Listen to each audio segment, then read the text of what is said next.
Halo teman-teman Semansal, perkenalkan saya Fahri Atalah dan berjumpa lagi di podcast Lensa Sejarah.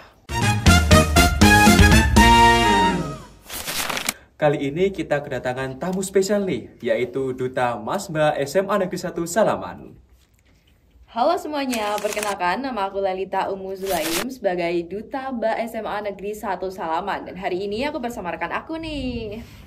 Saya Rasya Ikrul Saputra Pratama sebagai Duta Mas SMA Negeri 1 Salaman. Ya, salam kenal semuanya. Oke, jadi podcast ini kami buat untuk memperingati Hari Lahir Pancasila. Sebelumnya aku mau jelasin dulu nih, Hari Lahir Pancasila itu terinspirasi dari apa sih? Hari Lahir Pancasila yang diperingati setiap tanggal 1 Juni itu untuk mengenang pidato Bung Karno pada tanggal 1 Juni 1945. Yang pertama kali mengusulkan dasar negara, yaitu Pancasila. Pancasila sendiri menjadi fondasi ideologi bangsa yang mencerminkan nilai-nilai persatuan, keadilan, dan kemanusiaan. Pentingnya bagi generasi muda, terutama pelajar SMA, yang pertama, menumbuhkan rasa cinta tanah air, perjuangan pendiri bangsa. Yang kedua, menjadi pedoman sikap dan perilaku. Pancasila mengajarkan toleransi, gotong royong, dan keadilan yang penting dalam kehidupan sosial. Yang ketiga, membentuk karakter bangsa. Generasi muda adalah calon pemimpin bangsa. Memahami Pancasila dapat membentuk karakter yang kuat, jujur, ulet, dan tanggung jawab. Dengan memaknai Hari Pancasila, pelajar dapat lebih siap menjaga persatuan dan membangun masa depan Indonesia yang lebih baik. Kembali ke pertanyaan. Itu seperti apa? Oke, aku jawab ya. Jadi bagaimana pengalaman Pancasila di kehidupan sehari-hari, khususnya di sekolah? Tentunya ada banyak ya, tapi kita ambil contoh yang sederhana aja. Misalnya sila pertama, itu ketuhanan yang Maha Esa. Jadi bagaimana kita bisa menghormati teman-teman kita yang berbeda agama dan melaksanakan ibadah juga sesuai dengan jam yang sudah ditentukan di sekolah.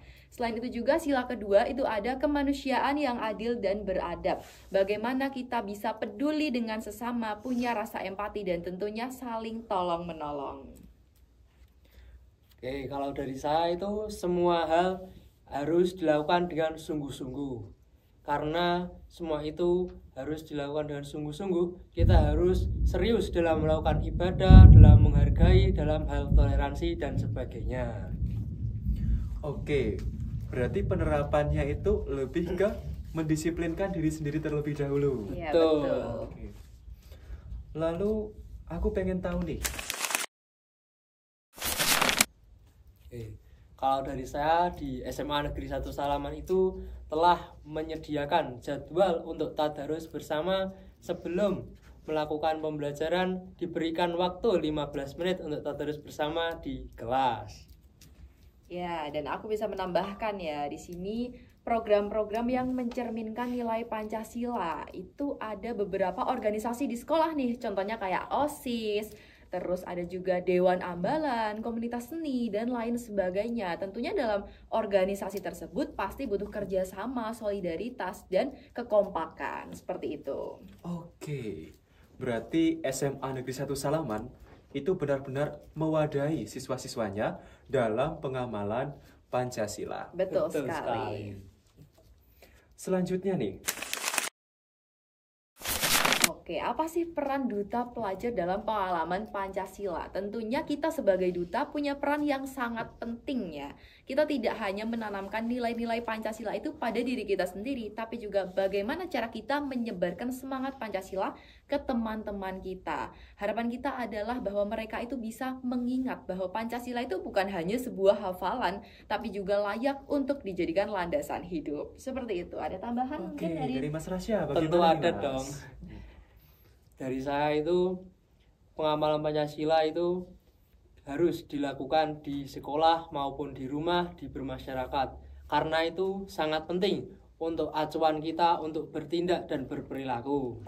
Oke, berarti perannya Mas Mbak ini sangat-sangat penting ya bagi acuan siswa Semansal bagaimana berperilaku yang baik disiplin, bertanggung jawab, khususnya mengamalkan Pancasila. Betul sekali. Oke, kita lanjut.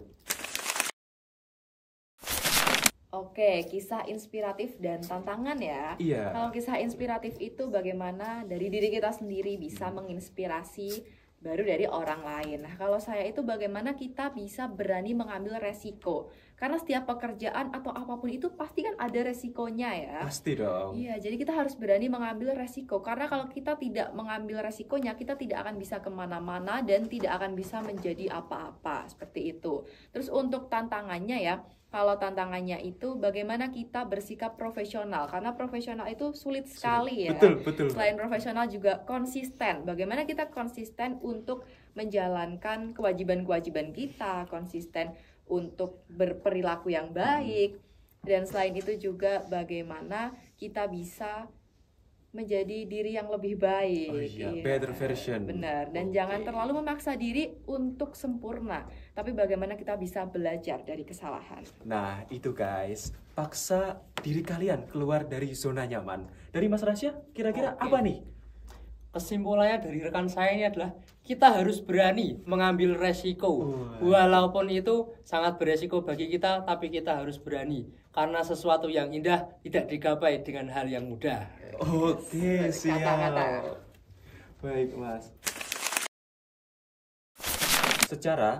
Sekarang kan akses informasi atau akses media itu sudah semakin mudah.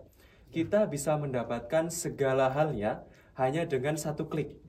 Itu kira-kira tips dari Mas Rasya untuk tetap menjaga pengamalan Pancasila agar sesuai, itu bagaimana?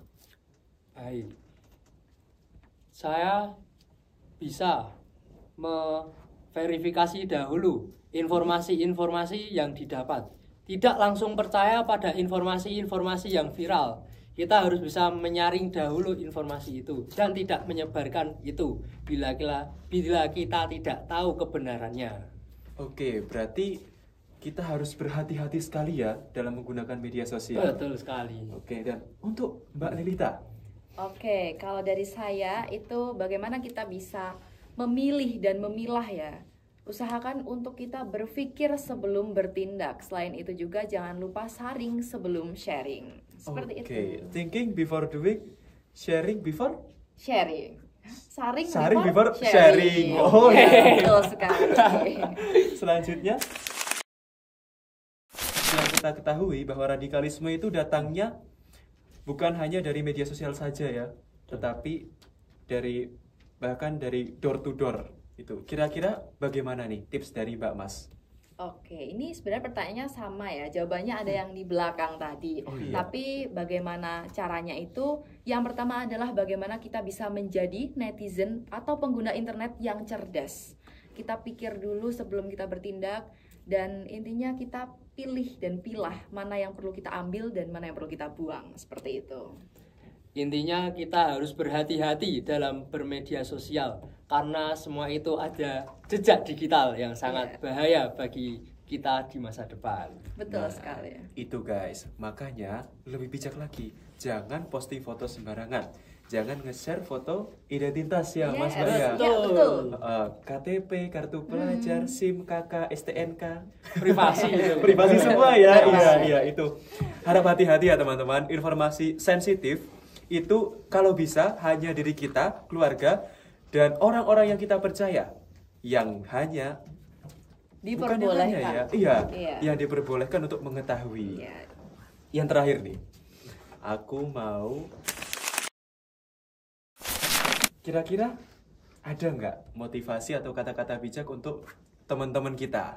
Oke, tentu ada dong ya. Dari aku dulu nih, motivasinya itu bagaimana kita berani mengambil kesempatan. Apapun kesempatan yang ada selagi itu positif untuk kita ataupun untuk orang lain, ambil kesempatan itu. Karena kita nggak akan pernah tahu kesempatan apa yang nantinya akan mengubah diri kita di masa yang akan datang. Tetaplah jadi seperti lilin, walaupun redup namun tetap menyala. Tuh, dengerin guys. Lanjut Mas Rasya? Kalau dari saya itu, bila kita menemukan kesempatan, kita harus memaksimalkan kesempatan tersebut. Kita harus bekerja keras sehingga kita bisa mendapatkannya. Nah, oke. Sudah cukup termotivasi Iya, gini-gini ya. cukup. Sudah Cukup. membara sekali. Terima kasih untuk Mas Mbak yang sudah sharing hari ini. Kita semua juga pastinya lebih bisa Iya, membuka- lebih bisa berbagi pengalaman. Kita bisa Iya. belajar banyak hal tentunya ya dari diri kita masing-masing. Betul. Mungkin cukup sekian dari kami. Terima kasih atas antusiasme teman-teman. Kami akhiri.